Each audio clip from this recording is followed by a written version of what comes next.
দুটি প্রণালী এক যুদ্ধ, আর তাতেই কি থমকে যাবে বিশ্বের তেলের সরবরাহ? হরমুজের পর এবার লোহিত সাগরেও আগুন। সৌদি তেলের ট্যাঙ্কারে হামলার দাবি করেছে হুতিরা। মধ্যপ্রাচ্যের যুদ্ধ কি এবার বিশ্ব অর্থনীতিকেও কাঁপিয়ে দেবে?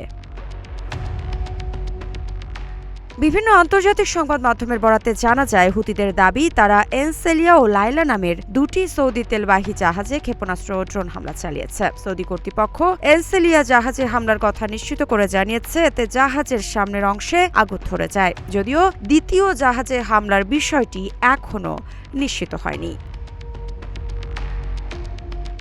এদিকে যুক্তরাষ্ট্রও থেমে নেই। প্রেসিডেন্ট ডোনাল্ড ট্রাম্পের নির্দেশে টানা ১২ রাতের মতো ইরানের বিভিন্ন লক্ষ্যবস্তুতে হামলা চালিয়েছে মার্কিন বাহিনী। জবাবে ইরান দাবি করেছে তারা জর্ডানে থাকা মার্কিন ক্ষেপণাস্ত্র ব্যবস্থা, অস্ত্র ও জ্বালানি গুদাম এবং কুয়েতের একাধিক মার্কিন সামরিক ঘাঁটিতে হামলা চালিয়েছে।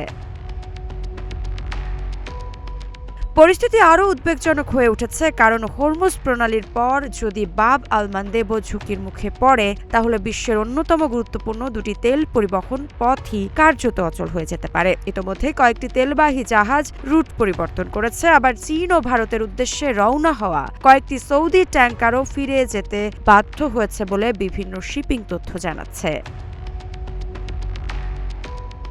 এরই মধ্যে ট্রাম্প হুঁশিয়ারি দিয়ে জানিয়েছেন, হরমুজে কোনো জাহাজে হামলা হলে ইরানের গুরুত্বপূর্ণ অবকাঠামো ধ্বংস করা হবে। পাল্টা ইরানের কঠোর বার্তা, তাদের অবকাঠামোতে আঘাত করা হলে পুরো অঞ্চলের তেল, গ্যাস ও বিদ্যুৎ অবকাঠামোকে লক্ষ্যবস্তু বানানো হবে এবং এক ফোঁটা তেলও রপ্তানি হতে দেওয়া যাবে না। বিশ্বজুড়ে তেলের দাম, জ্বালানি বাজার এবং অর্থনীতির ওপর এর প্রভাব নিয়ে ইতোমধ্যেই বাড়ছে উদ্বেগ।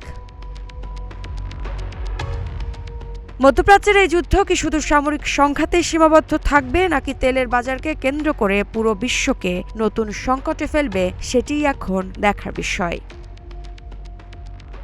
ঋত্বিকা সিনহা বিশ্বাস, গ্রিন টিভি ডিজিটাল।